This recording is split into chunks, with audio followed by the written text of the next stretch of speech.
Yo, what's up mga kachismos, kachismosa, and welcome back to my YouTube channel. So ngayon guys, meron tayong papanoorin ngayon at pag-uusapan, ito'y patungkol na naman sa flood control. Nangyari itong video na to sa Oriental Mindoro. Okay, so syempre ang governor doon si Bons Dolor. So ngayon, meron kasi dito na parang ayaw siyang papasukin, no, doon sa projects na ginagawa ng DPWH. Samantalang, take note, public yon at ito pa, governor po ang pupunta at mag-check ng mga ginagawa doon. Siyempre, karapatan nyo yun dahil bayan niya yun. Alright? So, yan ang ating pag-uusapan ngayon. And before that, mga kaibigan, sa mga hindi pa nakakapag-subscribe, please click that subscribe button and click that notification bell para lagi kayo ma-update every time na mag-upload tayo ng mga bagong videos dito sa channel natin. And guys, support nyo rin po yung Facebook page natin at yung TikTok guys. And dito sa YouTube po is road to 10,000 subscribers na po tayo mga kaibigan. So without further ado, umpisa na natin to. Let's go! Siyempre, para makapag-react kayo dito, gusto kong mapanood nyo ito at pwede kayong mag-comment sa baba kung ano ang magiging reaction nyo dito. For sure, iinit ang ulo nyo dito at makakapag-isip na naman kayo ng kung ano-ano patungkol sa gobyerno natin ngayon dahil sa mga ganito. Bukod sa wala pang nakukulong sa mga flood control, ng mga sangkot doon. Tapos ito pa, may pinagtatakpan na naman sila. Galit na galit tuloy itong si Governor Bons Dolor. Talagang nakakainit talaga ng ulo kasi may nakita sila mga projects doon, 1 billion daw per kilometer. Grabe. Tapos substandard na naman. Guys, panoorin nyo to, nakakainis talaga, especially sa mga taga-Oriental Mindoro. Ito ang 1 billion per 1 kilometer. Oh, bakit ayaw ako papasokin? Bakit? Kailangan ko ang DP? Sino may sabi? Order nino?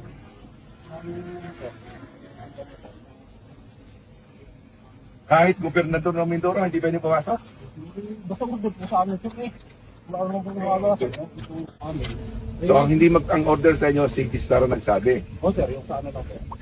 Dahil, Ayun, sir, ang galing na natin. pero hindi. Bakit hindi pwede? Pang ibig sabihin, pag wala ang DPWH, hindi pwede. Hindi, sir, siguro yung letter lang, sir, na galing sa DP. Yun lang sa parang... Letter na galing sa DP dahil DP ang nagdi-decide.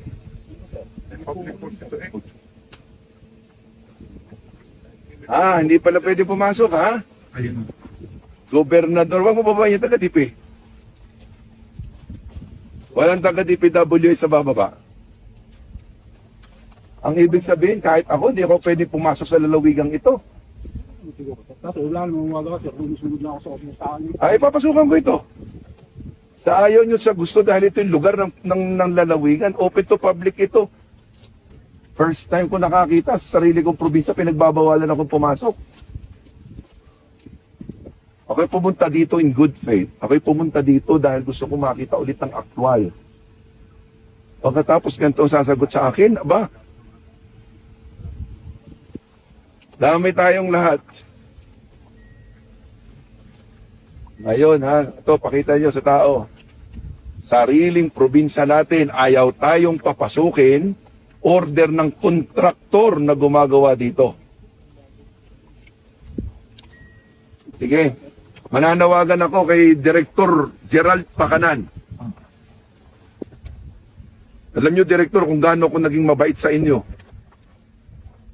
Alam ho ninyo kung paano ko inaayos ang lahat ng bagay na walang masasaktan. Dahil ang gusto ko lang yung karapatan ng mamamayan na magkaroon ng maayos na proyekto para sa probinsya natin. Pero ngayong oras na ito, nasasabihin sa akin na bawal akong pumasok o sino mang bisita ng walang permit ng DPWH. Kayo na pala po ngayon ang mayroong kontrata dito. Kasi ang alam ko hindi lang pwedeng magpapasok ay yung may-ari ng bahay, may-ari ng lupa. Kung ito'y private. Hindi ho ito private property, ito public property. At ang alam ko, pag public property, kahit sino, basta taxpayer, basta tao, basta mamamayan, ay pwedeng pumasok. Maliban lang kung may mga sinusunod na regulasyon. Pakisabi, ipapadeklara ko kayong persona non grata sa probinsya ko. Saan kayo nakakitang gobernador, ayaw akong papasukin kung wala daw written permit ninyo? Ay, kasasabi lang ng kwarta kanina eh. Nag-advise kasi yung kanilip na nahuli lang yung kinto ng kwarta. Grabe kayo, at tandaan nyo ito. Ako ang gobernador sa probinsyang ito. Pinoproteksyonan ko lang kami, tas ganito kayo nagninegosyo.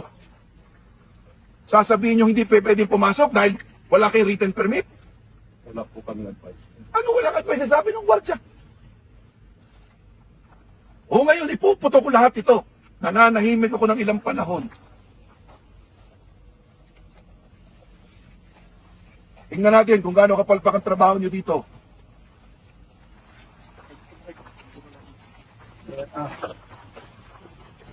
Tama ha, tingnan mo.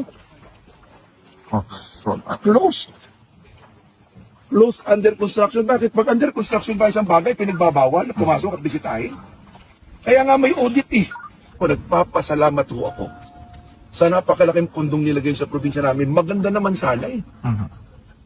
Ang gusto nga lang natin maiayos ang design. Ang original na gusto ko dito, ang design sa halip na buhangin ng gitna, konkreto na buo.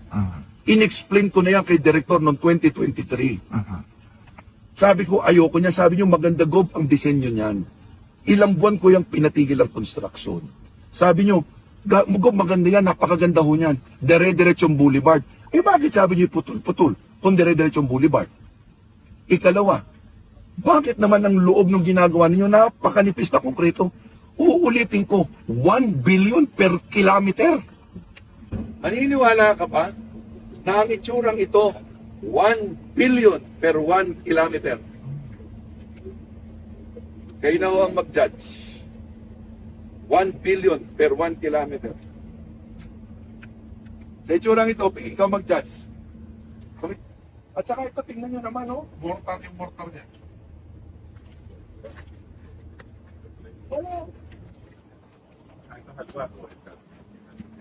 Ang materialis galing dito. Ang bato galing dito. Ito ang 1 billion per 1 kilometer.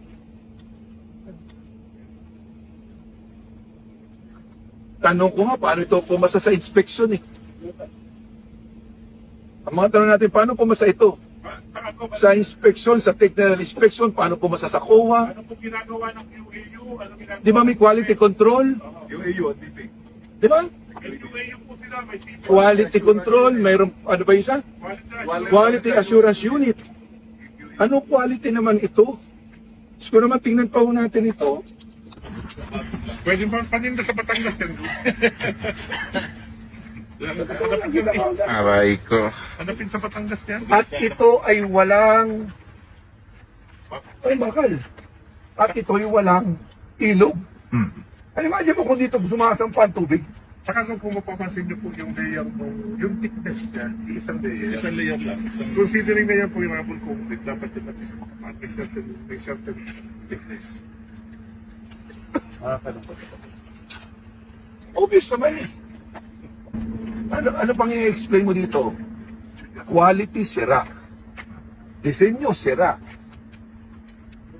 Overpriced. Substandard, kita mo, ang batong ginamit, yan din lang naman kinuha. Sa ilog din lang. Oh, at saka kita nyo naman ang itsura. Oh. Pag flood control, ibig sabihin, kaya niyang i-control ang flood. Ito walang flood, pero gumuho. Di lalo na kung may flood. Flood control ito, Mr. President, pero wala akong flood na mapipigilan ng ganitong klaseng gawa. Gob, so ang purpose po ng pagpunta nyo dito para inspectionin yung mga gumuho. At ito'y dapat ginagawa. Tungkulin ko ito. Na-expose ko na ito dati. The more akong nananawagan sa Pangulo ng Republika ng Pilipinas, Mr. President. Suportado po ng pamahalaang panlalawingan at ng mamamayan ng Oriental Mindoro ang ginagawa ninyo. At ito hong ginagawa ngayon, at ito ho actual, wala ho itong script pagpunta ho namin dito. Kasama ko pa nga yung taga-DP. Kasama ko yung taga-provincial engineering namin. Ang tangi ko hong purpose ay makita ulit. Dahil ang sabi sa akin, nire-repair. Tapos sasabihin ako, Mr. President, na bawal akong pumasok nang walang written permit ng DPWH sa sarili kong probinsya, sa sarili kong bayan na akong gobernador. May tinatago. Kasi kung wala itong tinatago, open ho yan. Pwedeng pasukin ng kahit sino. So yun guys, sa tingin nyo, ano yung masasabi nyo sa video? Hindi na ako magsasalita. Kayo na yung bahala dyan sa comment box. Ano yung masasabi nyo dito? Diba? Tama ba yun na hindi niya papasukin ng gobernador ng Oriental Mindoro samantalang property yan, no, ng public or sabi natin ng mga mamayan. Kahit ang gobyerno is walang karapatan na ipasarado yan kasi nga public po yan. Okay? So, hindi rin siya private. Diba? Ibig sabihin, ang gobyerno is magpapatupad lang ng batas pag alam nilang ito'y pribado. Pero, yun na nga, governor na nga ang mag-check. Nasa gobyerno rin siya. Siya na mismo yung mag-check ng mga ginagawa doong project para masiguro kung wala na bang nangyayaring mga ninja moves, no, na mga diskarte ng mga nakaupo. Alam nyo na. So, yun lang mga kaibigan. Once again, thank you po ulit sa lahat ng mga patuloy na sumusuporta at nag-aabang sa ating mga ina-upload dito sa ating YouTube channel. And guys, please support nyo rin po yung Facebook page natin at ang ating TikTok account. And guys, take note, road 10,000 subscribers na po tayo. Kaya sa mga hindi pa po nakakapag-subscribe, please mag-subscribe na kayo. So, yun guys. So, hanggang dito na lang and see you on my next vlog. Bye.